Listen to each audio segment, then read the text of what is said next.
Vamos ler o capítulo 1 do livro de João, o Evangelho do Senhor Jesus Cristo, segundo João, capítulo 1, versículo 1 ao 3. No princípio era aquele que é a palavra. Ele estava com Deus e era Deus. Ele estava com Deus no princípio.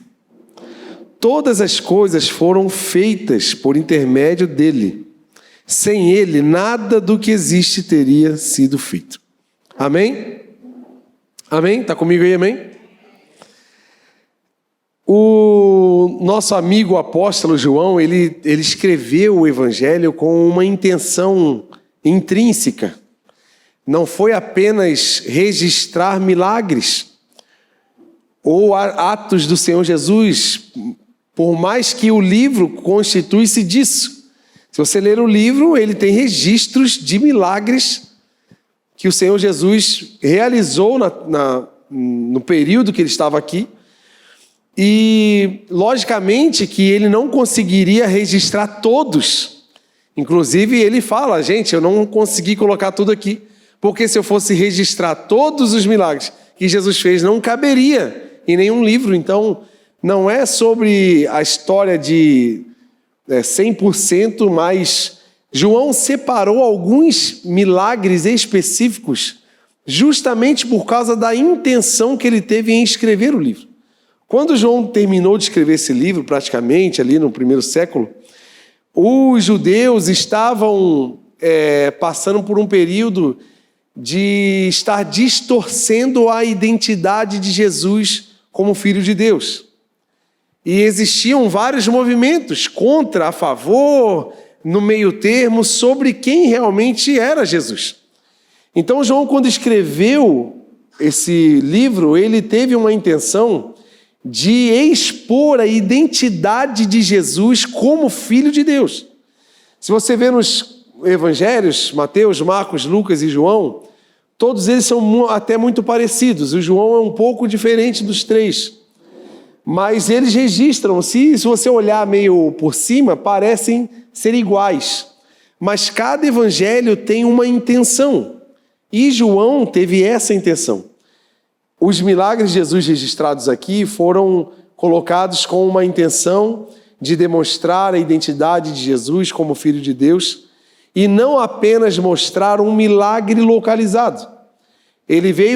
Os milagres registrados nesse livro não são assim, Jesus curou o cego. Curou o cego, então o centro do registro não era a cura do cego, mas era a cena que Jesus criou para curar o cego, mostrando a identidade dele como filho. Estão entendendo, amém? Então eu vou desenvolver esse pensamento. Foi o último livro escrito dos evangelhos, logicamente. Então ele usa duas formas para provar quem Jesus é de fato. Primeiro, ele mostra que ele tinha os mesmos atributos de Deus. Se você ler todo o livro de João, tu vai perceber que na fala de João, ele traz essa intenção de demonstrar que Jesus, ele tinha os mesmos atributos de Deus. Então, se você ler aqui, vamos abrir João 8,57.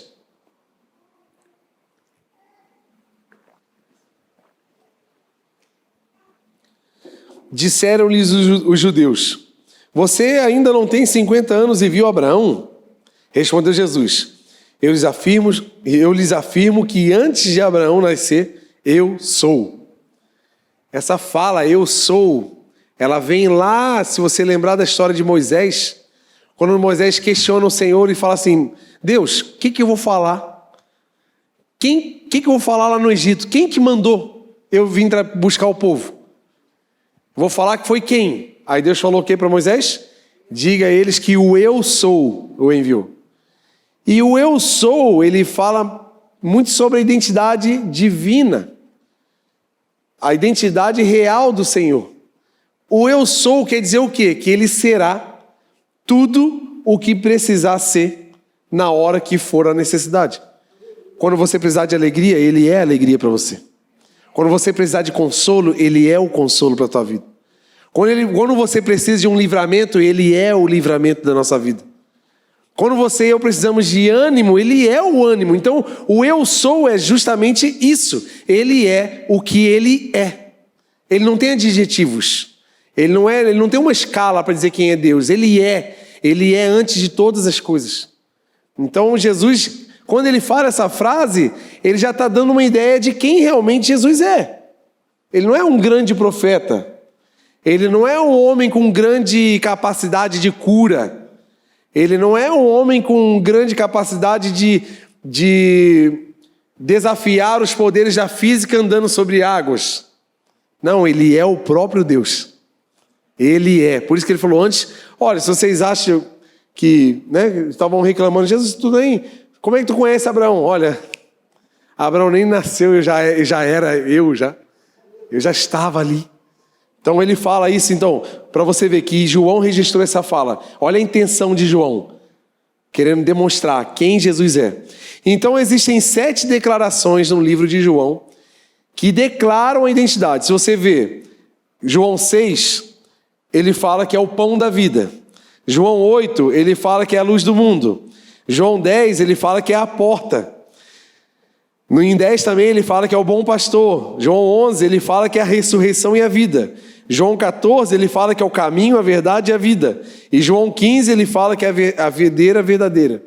Então são falas de Jesus trazendo a identidade. E justamente João utilizou dessas cenas nas quais ele estava para registrar no seu livro e trazer de fato a identidade. Essa era a primeira forma. Então João usou essa estratégia para demonstrar os atributos. São os atributos. Ele é o pão da vida, ele é o que alimenta. Lembra que ele falou assim, a vontade do meu pai não é comer nem beber. A vontade do meu pai, o que me alimenta é obedecer ao Senhor.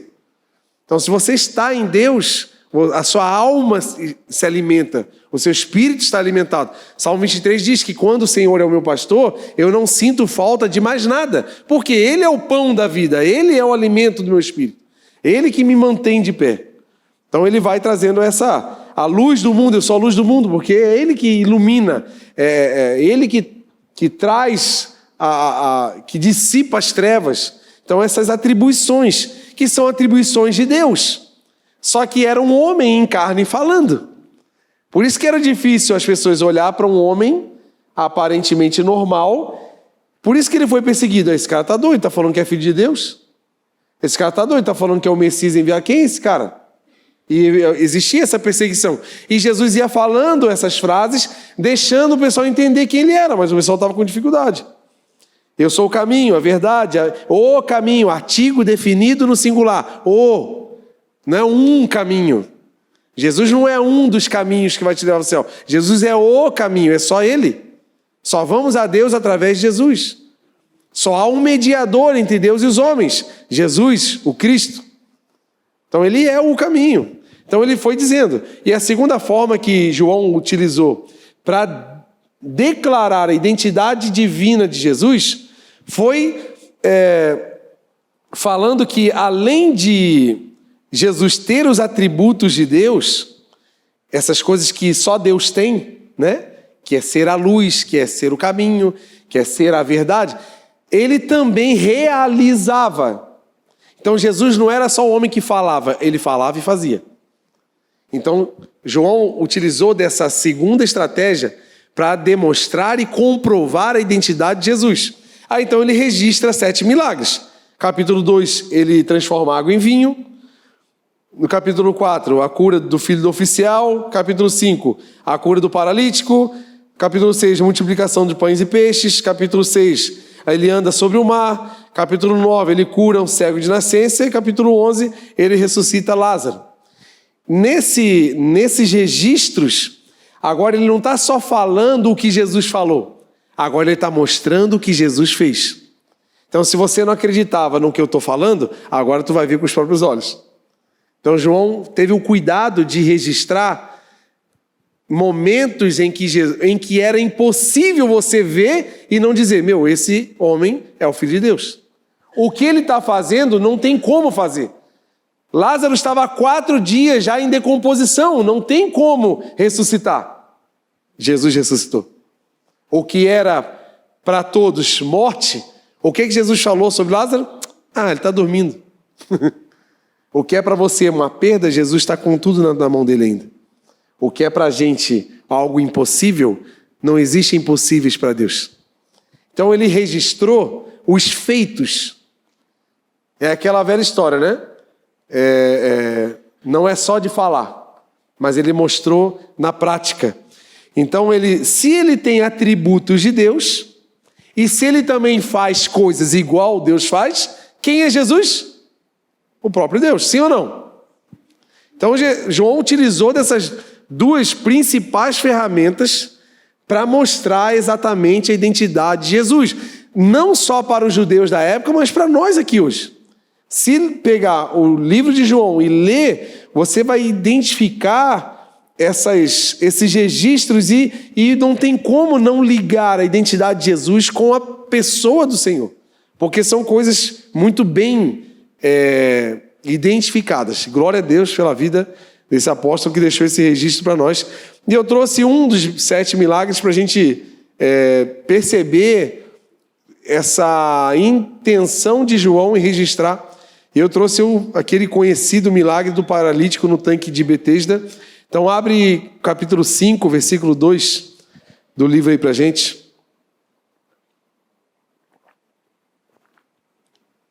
Estão entendendo tudo, gente? Amém? Vocês estão tão comportadinhos hoje? Tá tudo bem aí? Amém? Vamos lá. Há em Jerusalém, perto da porta das ovelhas, um tanque que em aramaico é chamado de Betesda, tendo 5 entradas em volta. Ali costumava ficar grande número de pessoas doentes e inválidas, cegos, mancos e paralíticos. Eles esperavam o movimento das águas. De vez em quando, descia um anjo do Senhor e agitava as águas. Repete comigo, um anjo do Senhor no 3. 1, 2, 3. Um anjo do Senhor, não é o anjo. Está vendo que tem uma diferença entre um e o. Descia um anjo do Senhor e agitava as águas. O primeiro que entrasse no tanque, depois de agitadas as águas, era curado de qualquer doença que tivesse. Um dos que estavam ali era paralítico e fazia 38 anos. É uma história, gente, que por algum tempo, e acredito que até hoje, alguns de nós já se perdeu nessa história e entendeu que isso tudo era uma verdade em relação ao tanque, em relação ao milagre, em relação a esse anjo. E eu quero aqui desmistificar um pouco essa história e trazer algo que, de fato, João quis trazer. Primeiro, vamos saber o que era esse tanque. Era um lugar ao lado do templo, de Salomão, que eles tinham um costume, de se banhar antes de entrar para o momento de sacrifício, antes de entrar para os rituais. Então era um lugar ali já utilizado por muita gente, uma regra cerimonial do sacrifício era passar por esse tanque. Tinha um sistema tradicionalmente se concentrou muita gente ali, porque ele tinha um sistema de comportas, de níveis, aonde de tempo em tempo se abria uma comporta e descia água, porque para trocar a água, para movimentar, justamente para movimentar a água. E tinha uma crença de um certo anjo que de vez em quando descia. E quando havia essa movimentação das águas, a pessoa saía curada. Mas se você vê o depoimento de João, não tem nada declarado. Ele fala assim, de vez em quando, tipo assim, quando? Sabe quando a gente fazia uma coisa errada em casa e a mãe sabia a história inteira, mas tu contava mentira, lembra? Aí tu fala assim, mãe, não vi, não sei o que, tu fica falando um monte de coisa assim meio incerta para dizer que tu não sabe. É mais ou menos isso. João estava assim, de vez em quando descia um anjo. Não definiu nada, nem quando que era e nem que anjo que era. Porque era uma crença local. Então não era um anjo do Senhor. Na verdade não tinha nem anjo. E historicamente, se você pesquisar, arqueologicamente falando, vou falar para vocês, foi feito um estudo naquela região do tanque e a arquitetura utilizada para esse tanque não é uma arquitetura utilizada pelos judeus. foi identificada uma arquitetura grega. Então, se era uma arquitetura grega, não tem nem nada a ver com o Deus dos judeus. Então, não era algo feito pelo Senhor. Provavelmente, eles acreditam que essa agitação das águas era na abertura das comportas que trocavam de níveis e dava aquela movimentação. Aí tinha essa crença, o pessoal aí dava aquela doideira. Aí alguém falava que saiu curado, aí acreditou e ficou aquela crença. Cara, o homem estava 38 anos, gente. Ele não foi curado.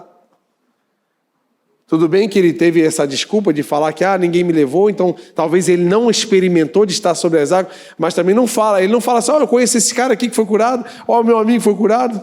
Não tem relatos de cura, tem uma crença. Então, o que tinha de errado?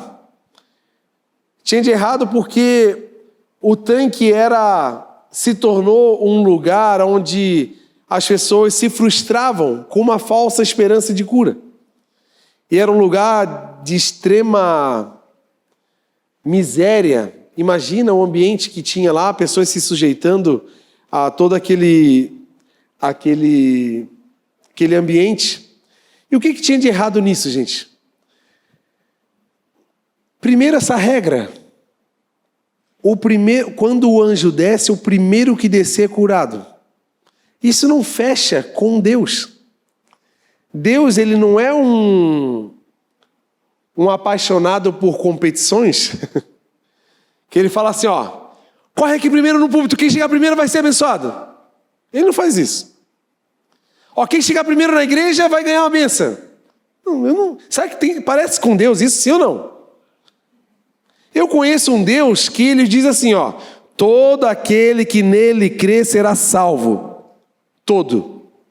Eu conheço um Deus que fala assim, todo aquele que invocar o nome do Senhor será salvo. Não o que invocou primeiro. O que invocou primeiro vai para o céu. O que invocou primeiro vai ganhar um lugar mais legal no céu. Eu não conheço um Deus assim. Eu conheço um Deus que ama a todos. Eu conheço um Deus que ele tem um amor eterno. Não tem começo e não tem fim. Não é um amor que começa a partir do momento que eu e você tivemos uma atitude que chame atenção, ao momento que eu e você merecemos esse amor, daí ele começa a nos amar. Não, eu conheço um Deus que me amou, eu só o amo porque ele me amou primeiro. Então não é porque eu cheguei primeiro, estão entendendo? Sim ou não? Então a gente tem que quebrar esses conceitos. O que eu já vi de gente fazendo negócio de tanque de Betesda na igreja, o culto do tanque de Betesda, o anjo vai movimentar as águias, vamos ser curados, e não sei o que lá. Gente, é uma loucura, gente. O tanque não era de Deus, o anjo não era de Deus, a cura não era de Deus, não tinha nada de Deus nesse tanque. E a gente vê, só porque está aqui, e João trouxe essa fala justamente, e Jesus foi ali justamente para quebrar essa questão. Então, eu entendo que Deus ele não faria isso. Essa regrinha, quem chegar primeiro vai ganhar a cura. Não. Até porque Jesus falou, né? Tem na palavra tem uma passagem que fala dos trabalhadores que chegaram na primeira hora, no meio do dia, no final do dia, e na hora de receber o salário, o que eles receberam? Todos receberam igualmente. Porque não é por merecimento, é por graça. Ainda bem que ele me chamou. Ainda bem que ele me convidou, ainda bem que ele me resgatou. Sabe aquele negócio assim, quando a gente chegar no céu, a gente fala assim, meu Deus, ainda bem que eu cheguei. Sabe? Até eu vou ser surpreendido. Porque a gente sabe que não é por merecimento, não é por bater cartão na igreja, que Deus estava anotando lá minhas horas extras na igreja, que quando eu for para o céu, ele vai ter que arrumar uma casinha melhor, um lote de esquina para mim, porque eu fiz um monte de coisa. Não. A gente tem que esquecer essa questão do mérito desmascara toda a história do tanque. Estão entendendo, gente? Amém? Ficou bem entendida essa questão do tanque? Então, a cena do tanque é um extrato da humanidade. O que é o tanque? É um lugar onde tem pessoas com doenças incuráveis, por exemplo, o próprio paralítico, que ela estava ali sem solução e sem conseguir nada do tanque. Isso expõe o que eu e você somos quando não conhecemos ao Senhor. Estamos no mundo buscando alegria, felicidade, soluções se sujeitando a coisas, a relacionamentos, a lugares aonde invadem a nossa dignidade. A gente se sujeita a relacionamentos, pessoas, a práticas que ferem a nossa integridade, por não conhecer aquele que tem totalmente o suprimento para a minha alma. Por não conhecer, não é por maldade. Não é por intenção, eu vou acabar mesmo com a minha vida, não. Muitos estão perdidos, fazendo muitas coisas terríveis, porque estão na escuridão e não estão enxergando a verdade. Por isso Jesus nos chamou de sal da terra e luz do mundo. Porque aonde vamos iluminar o caminho das pessoas e elas vão naturalmente perceber aonde elas estão tropeçando. E você que já tropeçou lá naquela quininha da tua cadeira, quando estava escuro, tu saiu de noite, tomou uma água, aí tu deu aquela batidinha santa bem na quina, aí tu deu um glória bem alto. Aí eu te pergunto, se a luz estivesse acesa, você ia bater?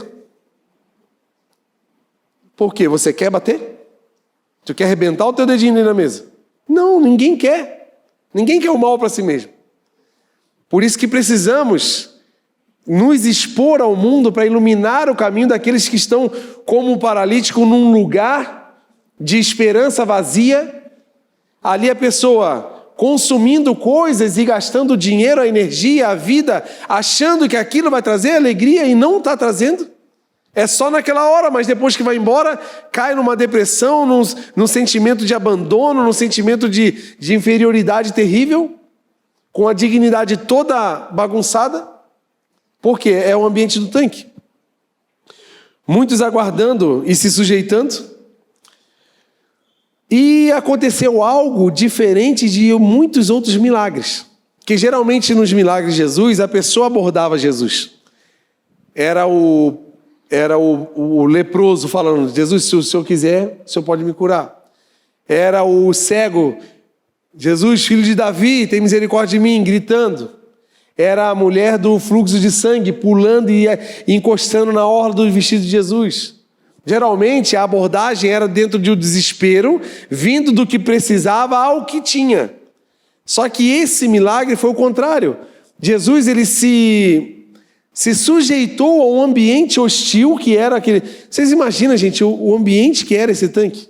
O tanto de gente doente, estado terminal, suja, o tanto de problema que tinha, um monte de gente frustrada, um monte de gente triste. Olha o paralítico, ele é 38 anos frustrado, deitado no chão.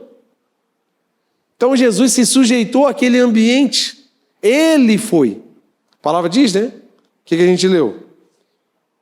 Capítulo 5.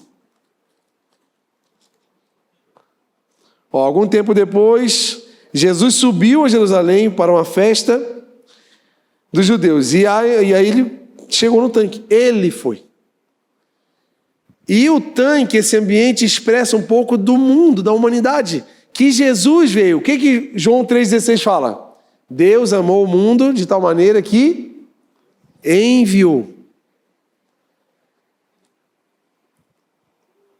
Essa cena expressa o que Jesus fez por nós. Ele veio. Foi Jesus que viu o homem, não foi o homem que viu Jesus. O homem estava ali, 38 anos, frustrado. Frustrado com ele, frustrado com as pessoas em volta, porque o mundo faz isso com a gente acha que todo mundo é amigo da gente. Enquanto a gente tem recurso, enquanto a gente está bem, enquanto a gente tem carro, enquanto a gente tem as coisas, tem um monte de gente de volta da gente. Mas quando a gente não tem muita coisa, a gente não tem como oferecer muita coisa, cadê os amigos? Não tem mais ninguém, a gente se frustra. Então estava ele ali frustrado, porque um homem, ele tinha amigos, provavelmente tinha família. A família abandonou, porque quando Jesus falou com ele, o que ele falou? Ninguém me leva. Poxa, ele não tinha um irmão? Ele não tinha um parente? Porque isso acontece com a gente. A gente fica desamparado, pessoas nos desamparam, nos abandonam. O que a palavra diz? Se for possível, que é quase impossível, uma mãe esquecer do próprio filho que amamenta, se isso acontecer, não se desespere, porque eu, o Senhor, não me esquecerei de ti. Então está ali o homem esquecido pela humanidade, esquecido pelos próprios parentes, esquecido porque o mundo faz isso com a gente. Eles nos esquecem. Só que não foi o homem que viu Jesus, foi Jesus que viu o homem. E não foi o homem que iniciou a conversa, foi Jesus que iniciou a conversa. Jesus chegou, cantando, certo, né? Pedro, Tiago, João no barquinho. E aí, moço, tudo bem? O que tu tem aí? Tu quer ser curado, não? Foi ele que chamou, foi ele que conversou. E isso está expressado na Bíblia. Vamos ler João 15:16.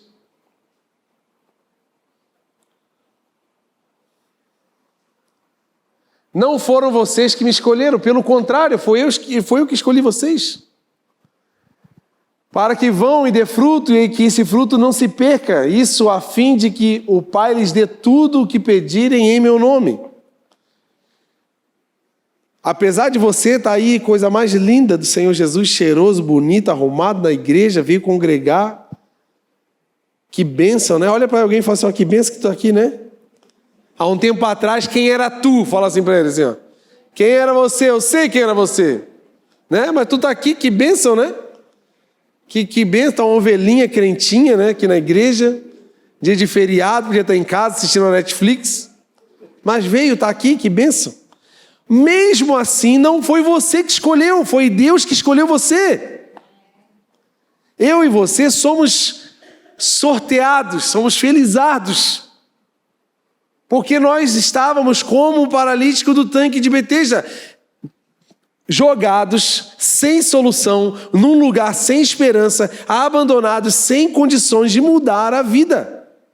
Vocês acham que o paralítico tinha Unimed, não? Tinha algum plano que pudesse ajudar ele? Não tinha. Ele não tinha solução. Ele não tinha nem como se mover. Tu vê que ele estava há 38 anos daquela forma. Ele não tinha como nem se arrastar para se jogar na água. Era eu e você, gente. Vamos ler de novo aqui, ó. 1 João 4,19. Porque a gente se acha, né? Não, eu sou, olha quem eu sou. Dizimista fiel da casa do Senhor. Meu Deus, aleluia. Está chegando dia 10 e eu vou depositar aquela minha oferta ao Senhor e estarei garantindo o meu lugar no céu. A gente acha que alguma coisa que a gente faz, a gente se torna alguém. Eu só sou um paralítico. Que Jesus olhou para mim e me amou. E falou assim, ó, sai, levanta e anda. Olha ali, ó. 1 João 4,19. Eu e você só amamos Jesus. Por quê? Por quê? Fala aí, gente. Vocês estão com vergonha? Porque a gente acha, né? Não, eu amo Jesus. Jesus é nós. Né? Não, eu sou o cara que ama Jesus. Eu sou o cara que, olha o que eu faço para Jesus, dia de feriado, vim na igreja, dia de santidade. Né? Não, gente. Eu só sinto alguma coisa, porque eu estava lá na beira do pecado, lá num lugar sem esperança, lá jogado, sem movimento. Ele foi em minha direção, Ele falou comigo, e Ele me curou, e Ele me amou, e por isso eu estou aqui. Tu reconhece isso em nome de Jesus? Tu pode aplaudir o Senhor Jesus por causa disso?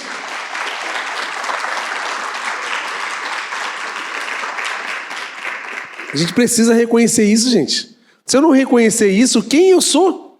A quarta pessoa da Trindade. Esse eu sou, então. Vocês arrumam um nome, Jesus Júnior, alguma coisa assim. Porque a gente acha que a gente é alguma coisa. E assim, gente, a cura teve 3 etapas, né? Jesus faz uma pergunta. Ele não pergunta assim, ei, qual é o teu problema? Ele não pergunta assim. Ele não pergunta assim, quanto tempo tu está sofrendo? Ele não pergunta assim, ei, você tem alguma forma de resolver? Ele não faz essa pergunta. Ele faz a pergunta talvez até mais simples do que tu imagina. Você quer ser curado? Parece até uma pergunta meio simples demais para quem é Jesus, porque é lógico que uma pessoa que está na beira de um tanque, que dizem que existe uma cura nesse tanque, a pessoa está doente, é lógico que ele quer uma cura. Então se ele soubesse que era Jesus, ele perguntou, Jesus, tu vai fazer uma pergunta dessa até, é esquisito, né? Ele faz uma pergunta simples. Porque o resto ele sabe. Ele sabe que ele não tinha condição, ele sabe que era uma mentira o tanque, ele sabe que ele já estava ali há 38 anos, ele sabia que o homem não teria nenhuma forma de mudar aquela condição, ele sabia de todas as coisas. Mas uma coisa ele precisava saber: você quer ser curado? Por que ele perguntou isso? Porque tem gente que não quer ser curado. Porque todas as coisas Deus pode fazer. Só que tem gente que gosta de ser doente porque enquanto doente tem alguém para cuidar. Enquanto doente tem atenção. Eu lembro quando eu era criança, meus pais eram separados e eu ficava muito doente. Provavelmente seria alguma questão emocional que acontecia em mim, então eu ficava até internado. Só que era a época que eu mais gostava da vida. Porque eu via meu pai e minha mãe juntos, sem brigar, comigo perto de mim, na cama do hospital, cuidando de mim. E eu acabei dentro de mim achando que aquilo era bom. Então eu preferia, às vezes, até ficar doente. Porque era a hora que eu sentia o cuidado dos meus pais. E Jesus, quando pergunta para o paralítico: ei, tu quer ser curado? Sabe por quê, gente? Tem gente que prefere ficar jogado no chão do que se mover. Tem gente que prefere ficar jogado num sofá, numa cama, sem se mover, vivendo uma vida de miséria, do que se levantar e se incomodar com a vida. Do que realmente se mover e cumprir com os compromissos que a vida tem. Tem gente que se conforta com a doença. Por isso que Jesus perguntou: você quer? Pergunta para alguém esse aí: você quer? Ou você quer continuar com essa vidinha tua aí? Pergunta. Porque Deus pode mudar a tua vida agora, tu acredita nisso? Só que vai vir incomodação, tu vai ter que começar a andar, subir escada, se suar. Ah, mas tava tão bom, que saudade, né, de ficar deitadinho. É igual o pessoal lá no Egito, né? Ô Moisés, trouxe a gente para cá, para essa areia aqui, ó. Que saudade da cebola do Egito. Às vezes a gente tem saudade da vida ruim que a gente tinha. Porque a gente não quer suportar a pressão da vitória.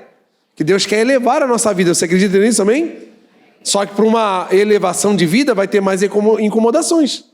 Já dizia o presbítero tio do Peter Parker, né? Grandes poderes, grandes responsabilidades. Agora, você quer ser elevado ao Senhor, né, na sua vida profissional, sua vida financeira, então você vai ter incomodação, gente. Só que tem gente que, para não se incomodar, deixa eu doente. Não, Jesus, ó, estou aqui ganhando o INSS, Bolsa Família, tá de boa, meu Deus. Eu consigo comprar pão até o dia 20, dentro do dia 20, dia 30 eu fico com uma fominha ali, mas depois já cai de novo. Aí continuo. Gente...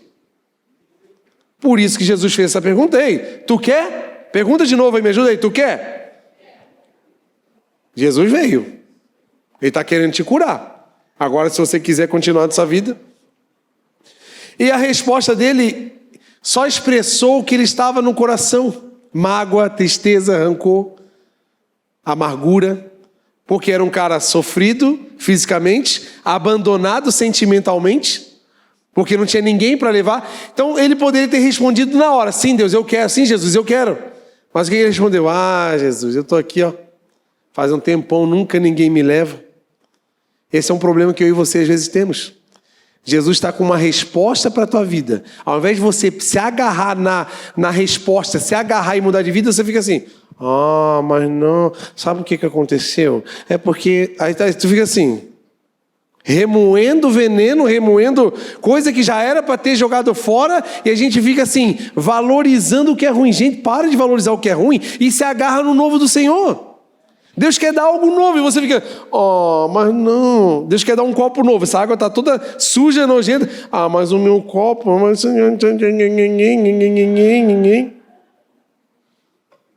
É o que ele fez. Quem sabe a sua resposta para Deus está sendo baseada nas suas dores e não na sua fé. Porque eu tenho fé que Deus pode mudar a minha vida, apesar das dores que eu tenho passado. Eu sei que Deus pode mudar os meus conceitos, renovar a minha mente, o meu entendimento, para que eu possa viver a boa, perfeita e agradável vontade de Deus. Mas eu preciso renovar a minha mente. Eu não posso ficar me prendendo e me agarrando nos problemas. Eu preciso virar, eu preciso sair. E o paralítico... Ah, mas eu não tenho ninguém que me ajude. Quando a água é agitada, o pessoal entra na minha frente, eu estou tentando entrar, o pessoal chega antes de mim. Porque ele era também excluído, ele estava do lado do templo, ele não podia entrar no templo, uma pessoa aleijada, paralítica, não tinha direito de entrar no templo, era uma pessoa também machucada na religião. Muitas pessoas hoje vivem uma vida afastada do Senhor porque foram machucadas pela religiosidade de outras pessoas, ou a religiosidade de si mesmo. E ele estava ali tão acostumado com as dores que teve até dificuldade de receber o bom do Senhor. Ele estava ali, apegado. Mas amém. Aí Jesus tem paciência comigo, com você, né?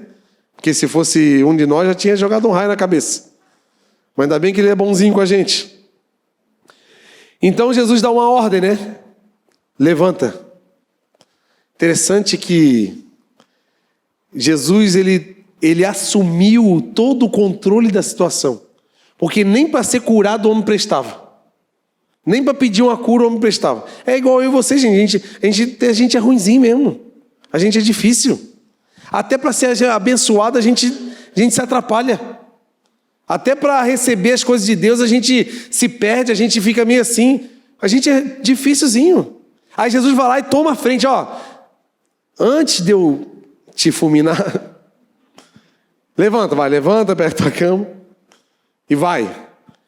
Sabe o que Deus quer fazer comigo e com você hoje? Ei, levanta, vamos, levanta, sai desse lugar que você está e se mexe, porque eu tenho grandes coisas na tua vida. A gente precisa se mover, apesar dessa dificuldade que a gente tem, porque se deixar por nós, a gente fica paralisado mesmo. Quem sabe alguma coisa, alguma área da tua vida está paralisada hoje. E você está há tanto tempo com essa paralisia que já se acostumou. Se hoje, de novo, houver chance de cura e você não for curado, você já está tão acostumado com a doença que é mais um dia para você. É igual o paralítico, mais um dia. O carinha ali caiu na água ali, pô, mais um dia. Mas estou tão acostumado. Foi o que ele falou. Então quem sabe a gente está tão acostumado com algumas dores que a gente nem luta mais. Deus está falando, ei, começa a lutar. Tenha fé. A fé, gente, é não desistir. A fé é entender que, apesar de um quadro impossível, eu sirvo o Deus do impossível. Poxa, ele estava ali, aí ele pegou e mandou, né? Ei, sai, bora, levanta, anda. Interessante que a sua palavra realiza, né? Só na palavra, gente, a gente serve um Deus que criou todas as coisas a partir da sua palavra. Como diz aquele homem que falou, Senhor, basta uma palavra sua, todas as coisas mudam. Sabe o que falta em nós? Às vezes é essa fé. É esse movimento de se jogar e andar sobre as águas com Jesus. Porque Pedro estava olhando, quando começou a calcular os riscos, ele começou a afundar. É o que acontece com a gente. A gente, antes de dar um passo em direção ao Senhor, a gente começa a fazer cálculo. E é lógico, se a gente fizer conta, vai dar tudo errado. Porque a gente não tem condições. Nós não temos capacidade. Nós somos muito fracos, muito frágeis. Só que em Deus podemos todas as coisas. A gente esquece que Deus é aquele que tem tudo. Não é sobre o que eu sei, sobre o que eu tenho, sobre a minha experiência, sobre isso. Não é sobre o que eu posso fazer, porque eu não posso mesmo. É reconhecer que, apesar da minha fragilidade, Ele pode todas as coisas. E existe um movimento dos céus nessa noite aqui para mover a minha e a sua vida em áreas que estão paralisadas. E nós não podemos nos acostumar com essa paralisia. Precisamos nos mover. Deus está ordenando, ei, levanta e anda. Está vendo que Jesus não esperou nem... que se Jesus não tivesse falado, esse homem não ia ser curado, gente. Porque ele nem falou de cura. Tamo aí. Você quer ser curado? Estou um tempão aí, nunca ninguém me levou para lá. Acabou, ele não falou mais nada. Olha a chance que ele teve de ser curado. Jesus olhou, então levanta, vai. Tu acredita que Jesus pode fazer isso na sua vida, amém? Tu acredita que Jesus pode fazer isso no teu casamento? Pode fazer isso na tua vida financeira? Na tua vida sentimental? Pode restaurar os escombros que estão no teu coração de mágoas, de traumas, de coisas que aconteceu, que você está embaixo viveu toda a vida embaixo desses escombros.